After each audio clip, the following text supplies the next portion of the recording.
Yes, okay, so thank you, Julien. So good afternoon, everybody, or good morning or good night, depending on where you are.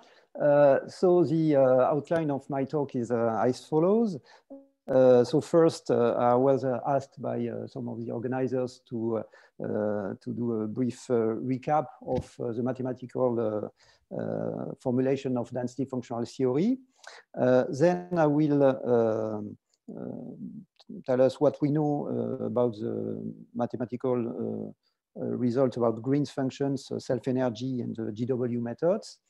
And then we will see that in DFT, the mathematical formalism is pretty well understood, which is not necessarily the case for Green function methods, and especially for functionals of the Green functions, where we have mainly open questions and not many mathematical results. Okay, so and the last part of the talk will be delivered by Christian Bruder, who will address the important issue of functional derivatives. Okay, so let's start with DFT.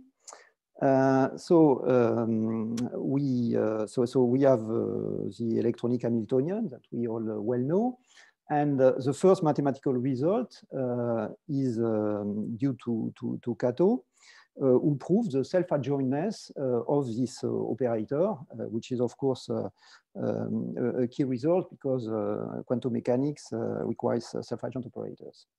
Here I will omit the spin variable, but just to simplify the notation, because all what I'm going to say is valid also for models with spin, obviously. Okay, the second important mathematical result is the Zysslin theorem, which tells us that if the system is neutral or positively charged, then the spectrum of the n-body Hamiltonian has a ground state, so is well known. So the Hamiltonian has a ground state. It also has an infinite number of excited states, and whose energy accumulates to the bottom of the essential spectrum. So the essential spectrum is basically the scattering states, if you want. And we also know from HVZ theorem that the bottom of the essential spectrum is actually the ground state of the system with n-1 electrons. The starting point of DFT is a variational formulation of the ground state energy problem. So as is well known, the ground state energy can be obtained by minimizing the energy over the set of trial wave functions. So the set of trial wave function consists of the antisymmetric wave functions, which are normalized for the L2 norm, and which are in H1, meaning that the square of its gradient is integrable. And this ensures that the kinetic energy of the wave function is finite, and also that in fact the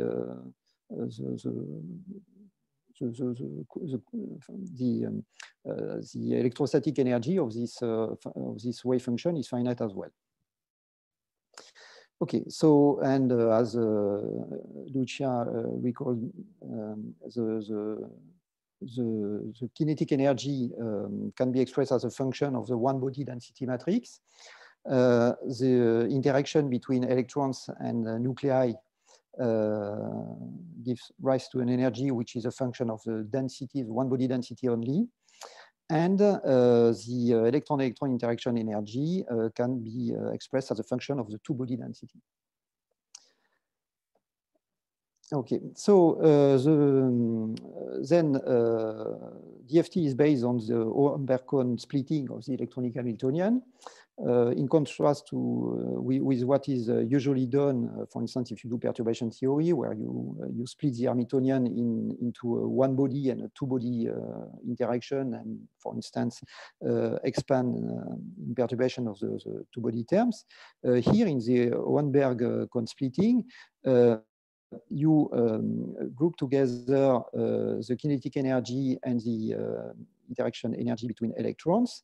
This forms a generic Hamiltonian which does not depend on the molecular system, just on the number of electrons in the system. And this term, the interaction between nuclei and electrons, which is specific this time to the molecular system of interest. Then the most popular way to construct density functional is to use a constraint search approach by Levy and Lieb. So by a very simple calculation, you can figure out that the ground state energy is obtained by minimizing over the set of admissible densities a functional which consists of two terms. So this term is a generic functional which does not depend on the particular molecular system, just on the number of electrons, and this term which obviously depends on the molecular system. So the set of admissible densities is known explicitly. It is a set of non-negative densities which integrates to n, the number of electrons, and such that the square root of rho is in H1. So this means that the integral of the gradient of the square root of rho square is a finite quantity. Okay. So that's good because at least we know perfectly the set on which the functional is minimized. On the other hand, we don't have any easy to compute expression for the Levy-Lieb functional, and so we have to resort to approximations. Let me mention that there are other ways to construct functionals of the density. So aside the constraint search with wave functions introduced by Levy and formalized by Lieb, it is also possible to do a constraint search on the set of n-body density matrices. This has been done by Steve Vallone. And it turns out that these two functional Levy-Lieb and Vallone functionals are defined on the same set, Rn. And it is also possible to construct another wave function. This has been done by Lieb by using Legendre-Fenchel transform of the functional associating to an external potential, the ground state for this potential. Okay, and so you can observe that this functional is defined on a whole vector space. So in particular, you can define this functional over for negative densities if you want. Okay, it's not a problem. The point is that this functional can take infinite values. From a mathematical point of view, this is a nice object because it has interesting mathematical properties. In particular, it is convex, which is not the case for the first two functionals, and it is weakly lower semi-continuous.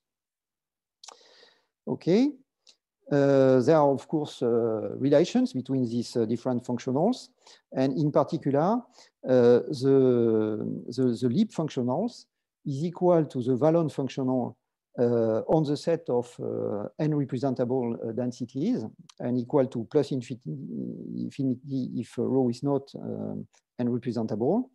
And the Lieb functional is the convex hull of the Levy-Lieb functional on the convex set Rn of n representable densities. Okay, so we have there are some results, some other rigorous results on DFT, for which we need to properly define the functional spaces on which we work. Let me mention among many others, so a result by Kval, Egaker, and co-workers on the regularization of density functionals and the differentiability of the regularized density functionals. Also, so far, all the results were concerned with the exact functional, which is, as you know, not known. And in practice, calculations are done with approximate functionals. And the mathematical understanding of LDA is quite good, I would say. In particular, so there is a recent result by Levin, Lieb, and Seiringer, which gives a mathematical justification of LDA, so really rigorous mathematical justification of LDA in some regime. We were also able to prove the existence of Kohn-Sham LDA ground states for neutral systems. And still with LDA, it's possible to do numerical error analysis, and in particular to analyze the errors that you make when you discretize LDA model using, for instance, plane waves and so on. Okay, and to do that, in particular, to obtain numerical error bounds, then it's really necessary to do mathematics and to really understand in which mathematical space we work on. Okay, let me also mention another interesting question, which is the bulk limit problem. This is a kind of bridge between quantum chemistry and condensed matter physics. So in quantum chemistry, chemists work with finite systems with a finite number of electrons, while in condensed matter physics, it's often extended systems with infinitely many electrons. And the question is how to relate these two descriptions. And this can be done by bulk limit. So in bulk limit results, we consider a finite system with, for instance, a nuclei on a lattice, and consider the energy per unit volume and the ground state density. And the question is, when L goes to infinity, do you get a limit in the end, okay, for the energy per unit volume and for the density? And is it possible to compute these limits by solving a problem, a periodic problem? Okay. And this is often taken for granted, but doing the mathematical proof of that is very, well, quite difficult, I would say. And so we have many results for the R3 model. So that is a Kohn-Sham with zero exchange correlation functional. The proof of the existence of the bulk limit has been done by, for perfect crystals by Cateau, Lebris, and Lyons. We have done that for crystals with 1 point defect and also for crystals, for disordered crystals. But all these results are for the R3 model. Not even for LDA. For LDA, we could obtain similar results, but we have to make an assumption there is no symmetry breaking. As far as other approximations are concerned, that is GGA, meta-GGA, hybrid, and so on, there is basically no mathematical results. We are not even able to prove the existence of a ground state for GGA functionals. Okay, so let me now turn to Green's function, self-energy, and GW method. So this time, I will make two assumptions. The first one is that the ground state is non-degenerate. And I will denote by psi not n the ground state wave function.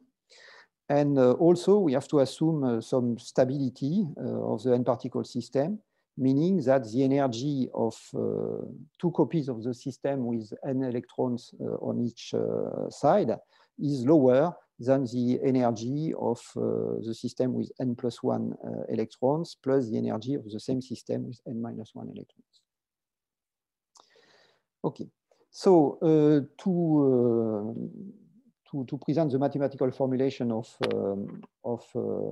Green function methods, it's better to use a second quantization formalism. So I'll denote the fermionic Fock space by F like that. So Hn is an n-particle sector, which is the antisymmetrized tensor product of n copies of the one body state space.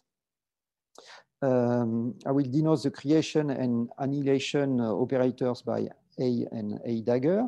So more precisely, A dagger is a bounded operator from the one body state space to the bounded operator on the Fock space. And for A, it's an antilinear operator. And more precisely, so if you take a one body, one wave function phi, so A dagger of phi will be, if you restrict this operator to the n particle sector, you obtain an operator from the n particle sector to the n plus 1 particle sector. Okay, this is A dagger is the adjoint of A, and we have an explicit expression of A of phi. Okay. All right, and lastly, I need to introduce Hamiltonian in the Fock space, which is simply the direct sum of the n-body Hamiltonian on each n particle sector. Okay, so now we can introduce the particle Green's function, which basically describes the inverse photoemission spectroscopy experiment. So from a mathematical point of view, the particle Green's function is a function from the time variable with value in the space of a bounded operator on the one body state space. It's a causal function. Here we have the Heaviside function. And the matrix element of these operators are defined as follows. So we start from the n particle ground state. We create another particle in state F. Then we propagate the state with n plus 1 particles from 0 to t. And then we test this wave function at time t against this state, and we multiply by minus I.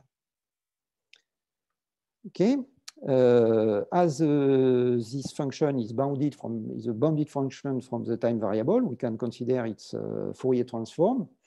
So its Fourier transform is well defined, but as GP does not decay very fast in time, in fact, it's not integrable. So its Fourier transform is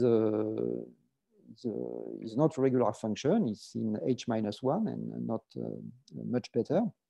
So in particular, it's not a bounded function. And as the particle Green's function is a causal function, it's possible to extend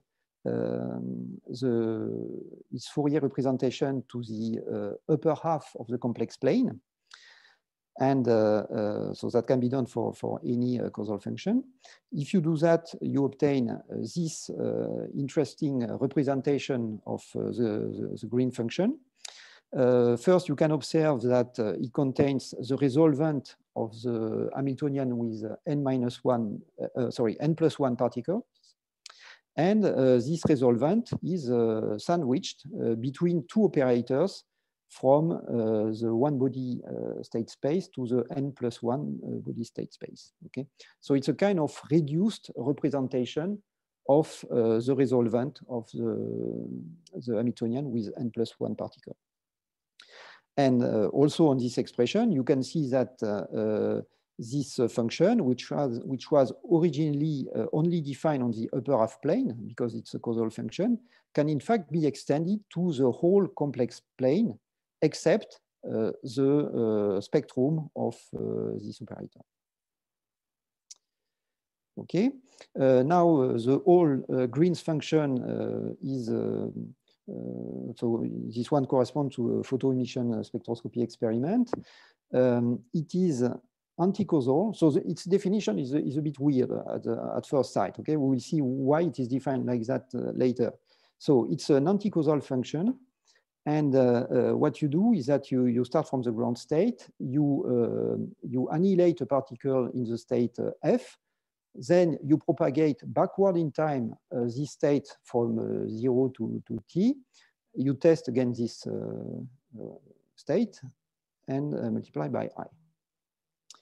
Okay, so as this function is bounded, you can do as for the particle Green function, you can consider its Fourier transform. it has the same regularity as the particle Green's function. But as this time it is an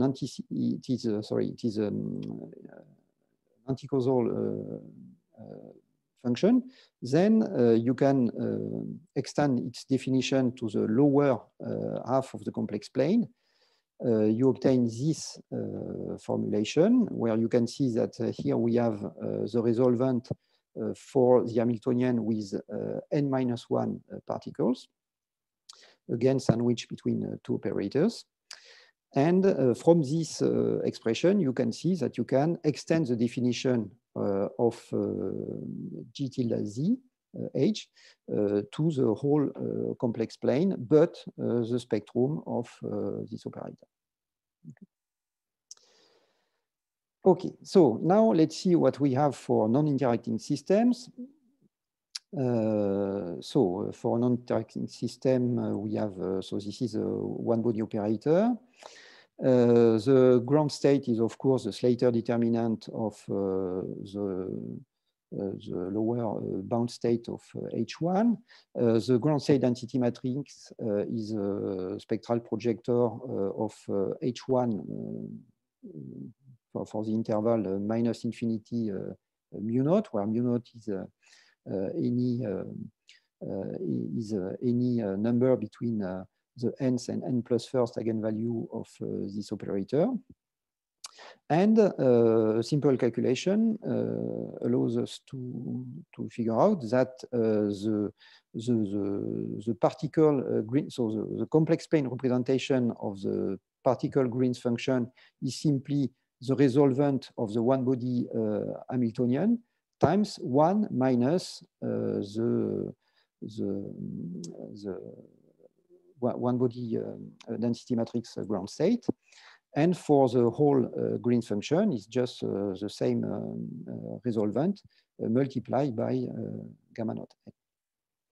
And now we can see that if you add up the two, you obtain just the resolvent of H1. Okay, and this is why, in fact, we introduce this object. Okay. It's because in the end, you get a very simple expression for this guy here. Okay, and this explains why, in fact, oops. Okay, this explains why here we had to introduce an anticausal function and propagate backward in time. It's because in the end, when you do the calculation, you obtain that the complex plane representation of the Green function has a very simple expression. Okay, so that was for the non-interacting system. So what about interacting systems? So what we see is that for interacting systems, we don't have a Hamiltonian which is fixed and independent of Z. So it is the dynamical Hamiltonian this time, which is formally defined by this expression, depends explicitly on Z. Okay, and so a natural mathematical question is whether this Hamiltonian is well defined, and in fact it is well defined in the sense that we can prove that this operator is a well-defined closed unbounded operator on the one particle state space. We can say something about its domain. In particular, its domain is dense and is included in the Sobolev space H2. But that's basically all we know. And in particular, we were not able to prove that the spectrum of the dynamical Hamiltonian is exactly equal to H2. So why H2? Because H2 is the domain of the effective Hamiltonians you have, for instance, in Concham or in other in R-Trifok and other simple theories. Okay, so we guess that the domain is the whole H2, but we are not sure about that.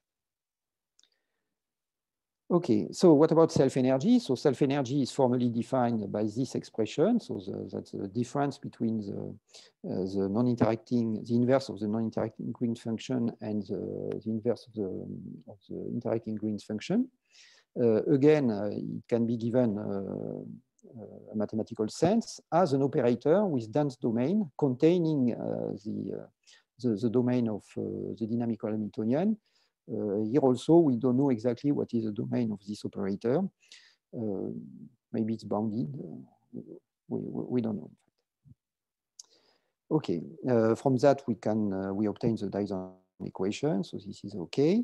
And just let me recall that if you know the Green function, so Lucia already talked about that, but you can obtain many static properties. In particular, you have the one body density, reduced density matrix, one body density, the energy, the ground state energy through the Galitzky-Migdal formula. And of course, you also have the dynamical properties and the excitation energies that you obtain by adding or removing an electron. Okay, another interesting object Lucia mentioned in her talk is the spectral density function. So from a mathematical point of view, this is a measure. A measure on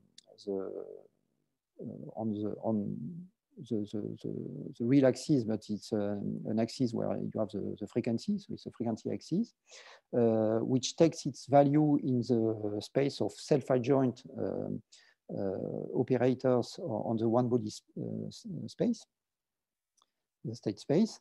And so this measure is in fact positive. And when you integrate the spectral density function over R, you obtain the identity. This is the sum rule.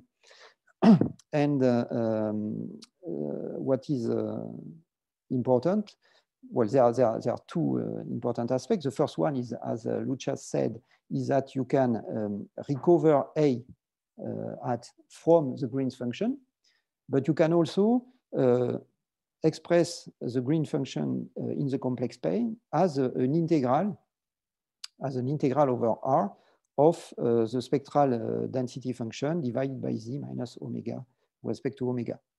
And this has important consequences. So the first one is that you obtain that if you know the Green function in the upper half of the complex plane, you also know it in the lower half because of this relation. But also, the second important consequence is that if you take some mu in R, so this will be a chemical potential in the next part.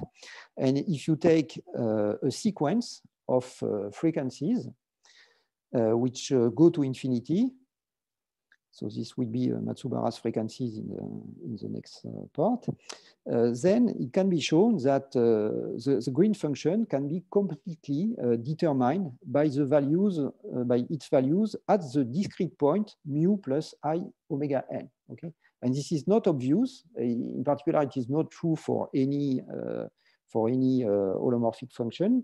It is true in this case because the limit of G times the G tilde Z is constant. Okay, and in fact, it's equal to the identity. And just a side remark also, the complex plane representation of the self-energy has a limit also when Z goes to infinity, and it is also a constant. All right, so now let me discuss briefly the GW equations. So these equations can be formulated on the imaginary axis. And the goal here is to find an approximation of the Green function satisfying this set of equations. And the first mathematical question we could ask is this set of equations well defined, in the sense that does each expression, for instance, this integral or make sense? Okay, here we have an inverse. Does it make sense, and so on. And so we are able to give a meaning to this set of equations, but it's not obvious from a mathematical point of view, because in particular of this guy here. So this is Hadamard product between two operators. Okay, and the Hadamard product. So we all know how to take the product of two operators, but here it's a different product. It's not the standard product between operators. The Hadamard product is defined as follows: by taking the product of the kernels, okay? And for most operators, the kernels are not regular objects, okay? They are distributions, and most often it's not possible to multiply the kernels of two operators. What you get is not the kernel of an operator. And so we had to work a little bit to prove that, in fact, all the terms in this equation do make sense. Okay. Another remark on this equation is that the quantities which appear, so G naught tilde, G tilde, the approximate G tilde, WC, and so on, P, they are defined. You only need to know them either on this axis for G tilde and sigma tilde, or just on this axis. This is 0 here. On this axis for W tilde and for P tilde. Okay, so okay, so now this is a GW flowchart. So we start from the Kohn-Sham Hamiltonian. From that, we get the non-interacting green function, the non-interacting, well, the LDA Kohn-Sham density matrix. And then we solve this equation. And to solve this equation, we have to, so the equations are self-consistent.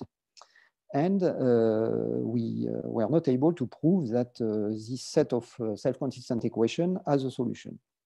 What we were able to prove is that the non-self-consistent G naught W naught method is well defined. So everything makes sense and gives rise to finite quantities. And also, we were able to analyze the GW naught method, but only in the perturbative regime. So if we put a lambda in front of the interactions, we are able to show that the self-consistent GW naught method has actually a solution. Okay, so that's it for Green's functions and the GW method. And now I would like to. I can't hear you, Julien. Yeah, excuse me. I just have a question now that maybe you can answer quickly. Yeah. So the question is about how can you produce a z-dependent Hamiltonian? So you have a capital H, Z, in your equation. Yes. So can you explain this? Well, when you know the if you are able to find this function, so in practice you compute this function on the axis mu plus I omega, and then you know by mathematical results that this is enough to know the function in the whole complex plane. But of course, it's you have to do analytic continuation. Okay, it's numerically it's not very stable procedure, but at the mathematical level, it's perfectly well defined. And to get the dynamical Hamiltonian, you just have to invert this expression. So it is a definition basically of this Hamiltonian through this equation. Yes, yeah. yes, exactly. This is absolutely, yeah. Okay. Okay, so let me, conclude my talk with the last part about functionals of the green function. So first, I have to make a disclaimer. I know almost nothing about that. Okay, I just learned during Christmas break, so I will. I'm not sure. Maybe I missed some important contributions to the mathematical structure of this theory. I will focus here on the non-perturbative approach as presented in these two nice papers. Okay. So the setting this time is we are considering a discrete quantum system. We are no longer in the full space. So we have to select a finite basis of the one particle state space. So it can be atomic orbitals or Wannier functions or whatever. And we also work in the grand canonical ensemble. So the main quantities of interest in this setting are the grand particle function, which depends on the inverse temperature and the chemical potential. So n is the number operator. From Z, you have access to the ground state density matrix. And you can also compute the free energy by this well-known formula. And so in the rest of the presentation, I will assume that beta and mu are fixed, okay, and I will omit them to lighten the notation.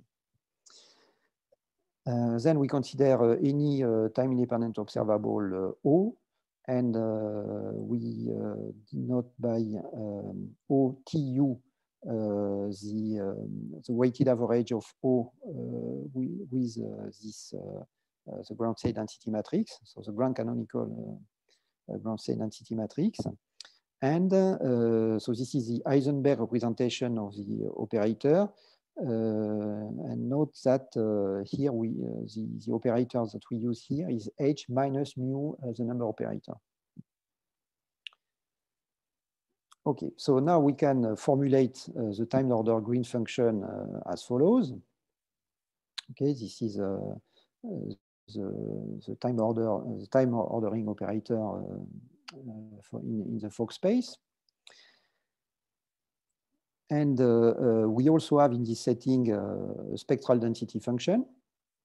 So now, now as the state space has been discretized, this is no longer an operator. This is just a matrix. Okay, so it's a time-dependent matrix. Okay, so the object is much simpler from a mathematical point of view. Okay, so the spectral density function is also a time-dependent matrix. When you integrate its Fourier transform, you also have a sum rule, the same integral representation of the spectral of the green function.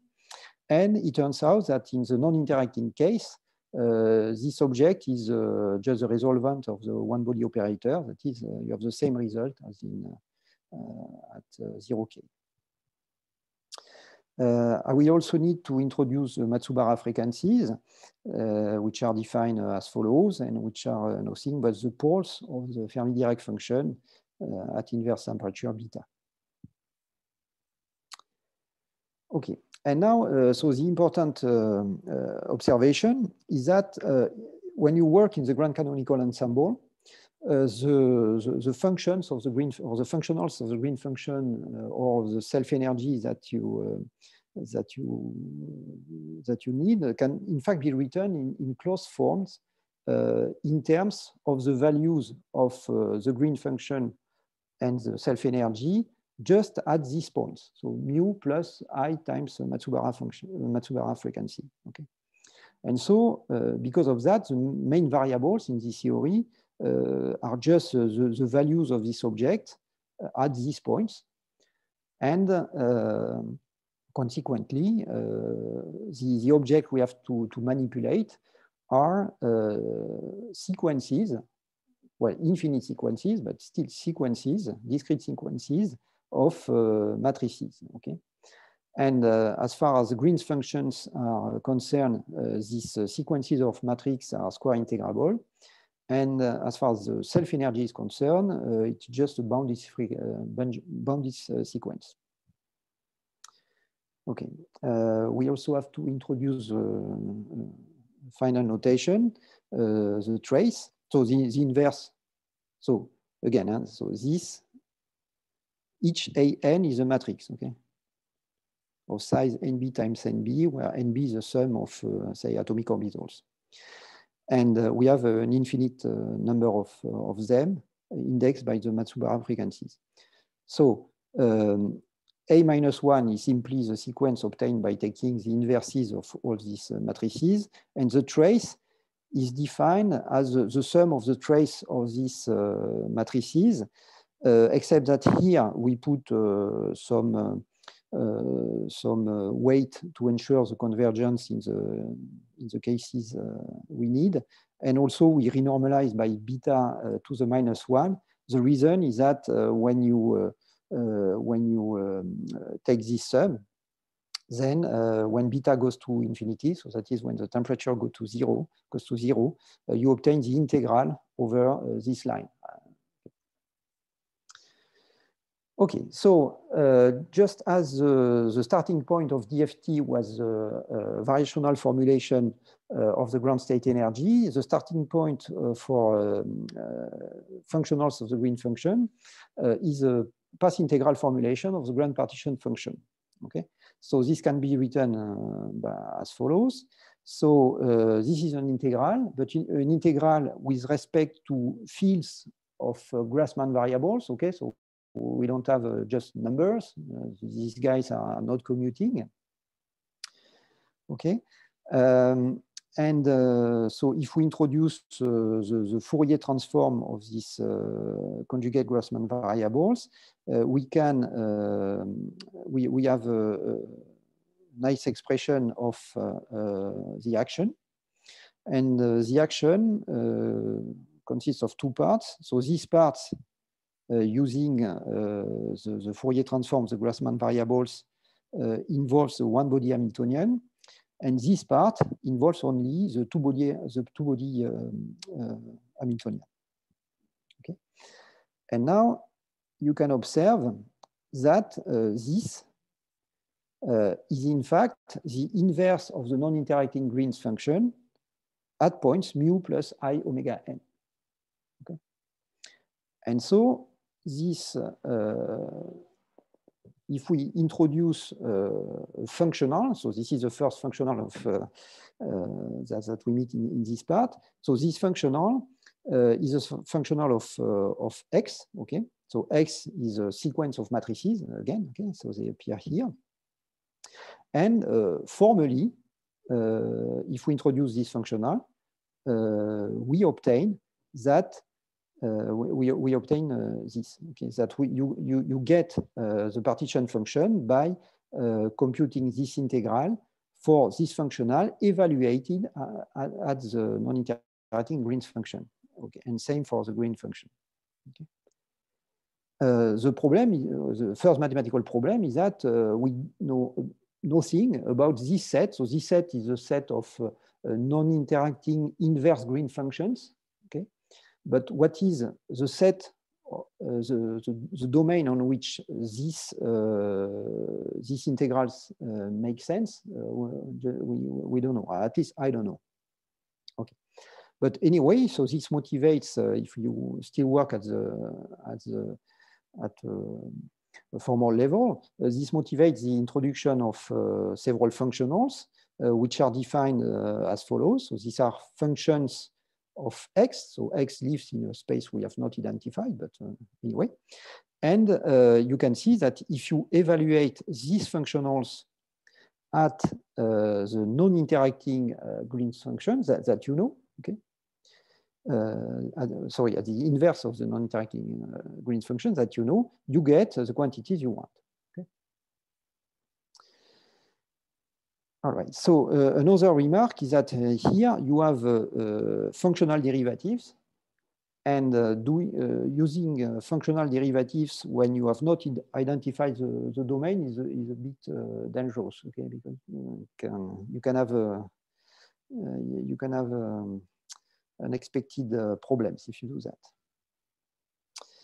Okay, another remark is that, so you will see that with Christian talk, is that it's possible and equivalent to reformulate the theory in terms of source terms.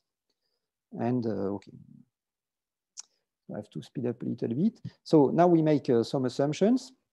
The assumption is that we can identify this domain, so a domain of non-interacting inverse Green's function, a domain of trial Green's function, a domain of trial self-energies.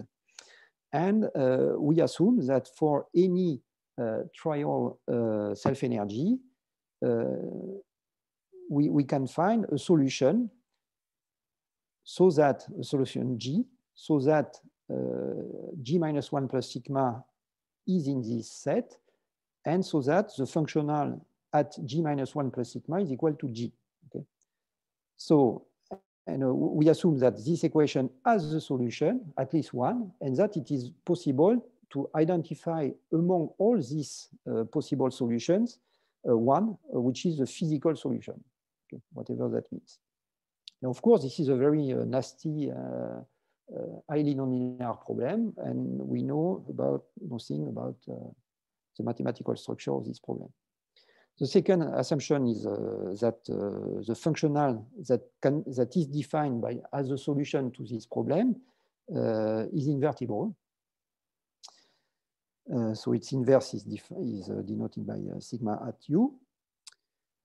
And so again, if you assume that you know these functionals, then you can obtain the exact Green function by evaluating this functional at the exact self-energy. And likewise, you can get the exact self-energy by evaluating this functional at the exact Green's function. Okay, I'm sorry I'm late. Sorry, Christian, a bit late. So the Luttinger-Howard functional can then be defined by this expression. Okay, so I have to go fast. And if you differentiate this Luttinger-Howard functional, you obtain the functional of the functionals that we have defined on the previous slide. And you can also introduce a functional of the self-energy, defined in fact as a Legendre transform of the Luttinger-Howard functional, considering the pair G sigma as dual variables. And from that, you can define two ground potential functionals. The first one is a functional of trial Green functions, and this one is a functional of trial self-energies. And you have a variational principle saying that the exact Green function and the exact self-energy are critical points, so not necessarily minimizer or maximizers. Okay, I don't know if they are minimizers or maximizers, but in any case, I mean, in some cases, critical points are completely fine. I mean, in the Lagrangian formulation of classical mechanics, of classical field theory, you have only critical points, and you can work with critical points. It's not a problem. And anyway, so if you solve these critical points equations, hopefully you obtain these guys. And if you evaluate these functionals for the solution to these equations, you obtain the exact free energy. Okay. Okay, so now this was completely formal. Okay, we have no definition of the sets in which we work, and I'm not aware about any mathematical results, rigorous mathematical results concerning this theory. The only mathematical work I'm aware of is a recent work by Lin and Lindsay, about finite Euclidean lattices. So in this case, the functionals are just functionals of matrices. Okay, you don't have an infinite sequence of matrices. You just have one matrix, and so it's possible to do the whole theory and understand a lot of things. It's an interesting paper, but there is a long way to go from the finite Euclidean lattices to electron structure theory, electronic structure theory, because well, we don't know almost, we know about nothing regarding these sets and the property of the functionals and anything. Okay. So among the questions, we have also the identification of the set of non-interacting inverse Green function. What we discussed about the existence and uniqueness of the physical solution of this very nonlinear problem, the invertibility of this functional, the mathematical meaning of the functional derivatives, the limits when the discretization of the state space goes to infinity and the temperature go to zero, the bulk limit when the number of particles go to infinity.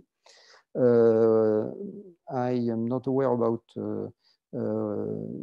rigorous work about the mathematical justification of the usual approximation, GW, DMFT, and so on.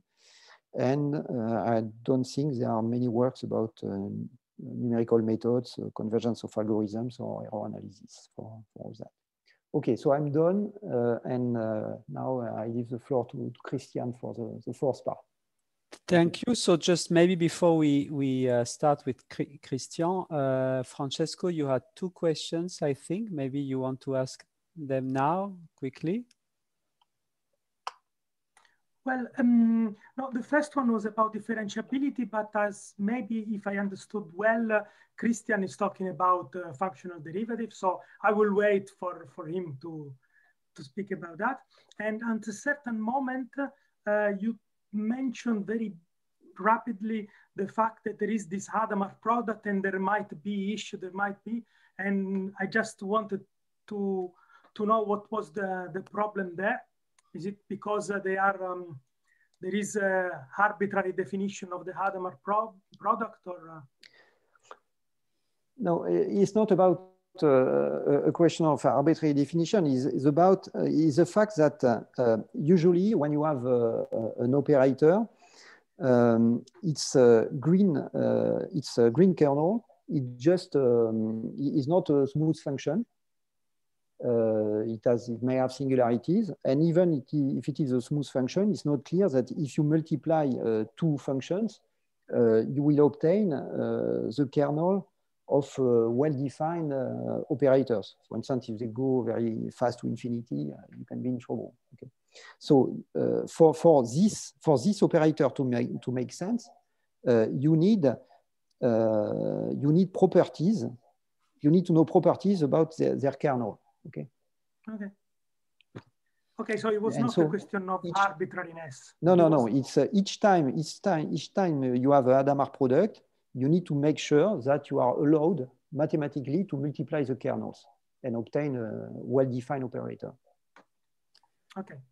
Okay, and Michael has also a question on the Grassmann variables that you use for the path integral formulation. Can you, so? Yeah, it's just an object I never really encountered, and I was a bit interested about the structure, and I couldn't really relate it very much to what I know from path integrals.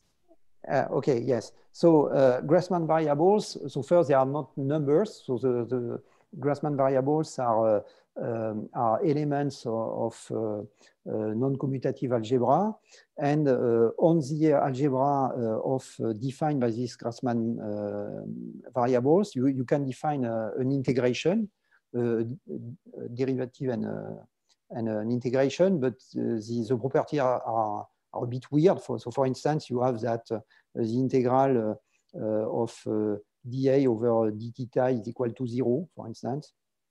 you have also that in contrast with what you have with what you have with usual C variable. For instance, if you take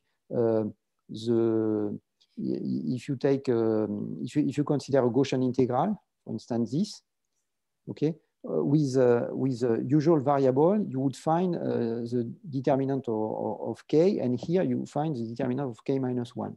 Okay, so the I can explain you. I think I think I understand now that they're basically the points along the Feynman path. That was like the connection I was missing. Okay. But yeah, I would be interested to hear more about that at some other time. Yeah. Okay. Thanks. Emmanuel, you had a question for Eric? Yes. So thank you, Eric, for your presentation. So you talked about the Legendre transform. So I guess you were making an analogy between DFT and green functions where you can connect the green function to the self-energy. I guess that was the idea. And so I was a bit surprised because you said with the green functions, we don't have really a minimum and so on. And what I know about the Legendre-Fenchel transforms is you benefit from like concavity of the energy and so on. So this is central in DFT. So it seems like it does not matter at all here. So, well, you can, but it's not necessary. You can define Legendre transform if you have a soup and inf, but you can also do that if you have critical points. In DFT, what is nice is that we know that, for instance, the energy as a function of the potential is concave, and then its Legendre transform is convex, and so on. So in DFT, the dual variables are the density and the external potential, while in green function theory, that would be the green function and the self energy. And I don't think, well, I'm not aware about any rigorous results about well, you can do formally a Legendre transform, but I haven't seen any result regarding the fact that this is done on maximizers, on minimizers. I think it's just critical points. Okay. Well, maybe they are. Again, I'm not an expert in the field. Sorry about that. Yeah. Okay, and I think Andreas had also a question. Are you there? Yes, I had a question to. Thank you. I had a question to Eric. Eric's first slide. My first slide. Wow. Okay. First slide, and you don't have to show it. Yes. Okay. Well, you have with green function, we play between the n and n+1 and n-1 particle spaces. And the spectrum, the bound states, change strongly when you make this game.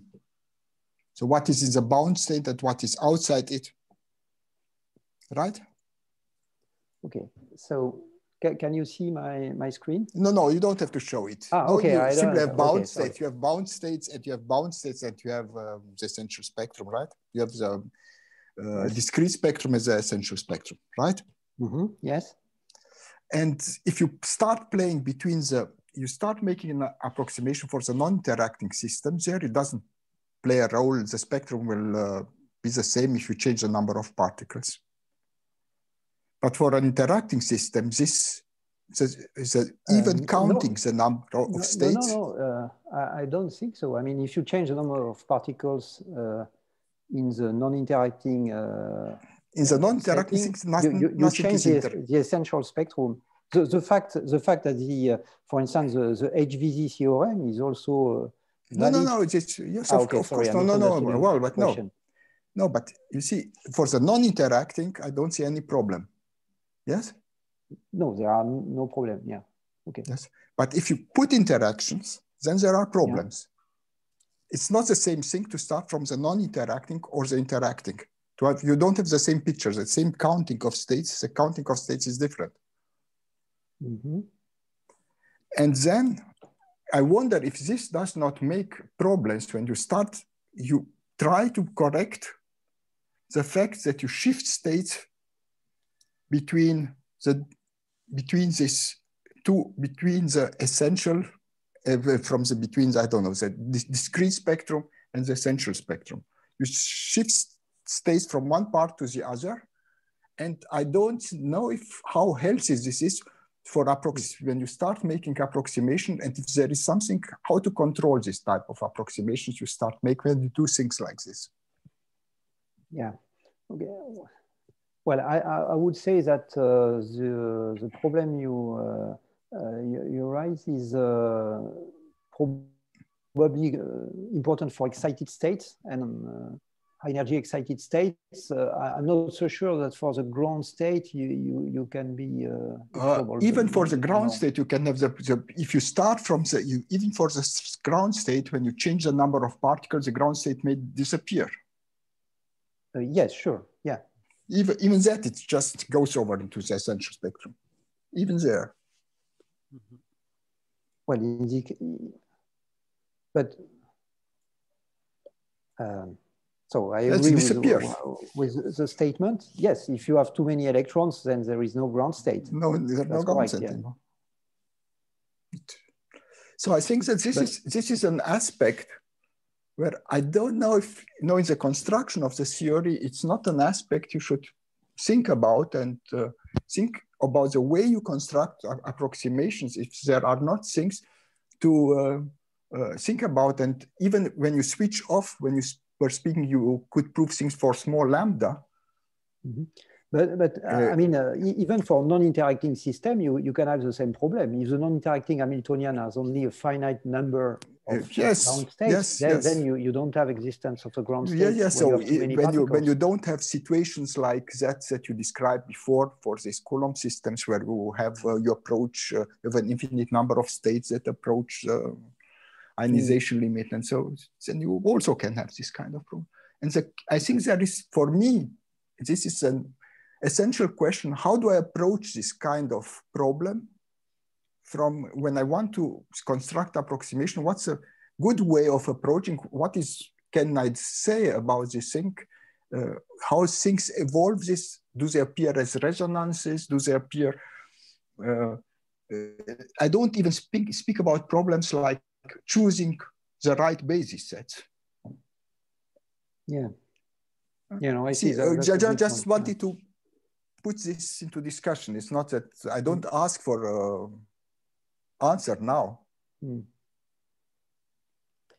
Okay, so I think we have a last question by Emmanuel, and then yes. Sorry, it's again me. I have a question. Maybe it's stupid. I don't know, but there's something that always puzzled me. So it's about this kind of one-to-one correspondence between the self-energy and the green function.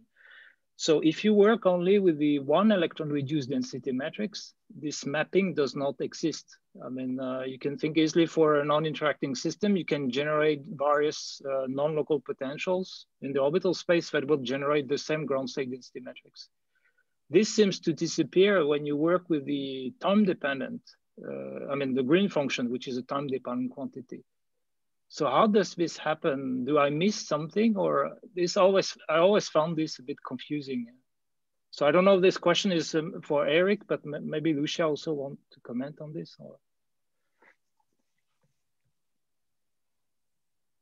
Well, what is for sure is that there is much more information in the Green's function than in the one-body density matrix. But okay, go on, Lucia, if you want to add something. I have to better define the problem. So you have a Dyson equation, and if you give me the self-energy, I give you the Green's function, right? Yeah. And now you also want the inverse. So we have the inverse Dyson equation. If I have the inverse Green's function, I have the self-energy. That's fine for you. Yeah.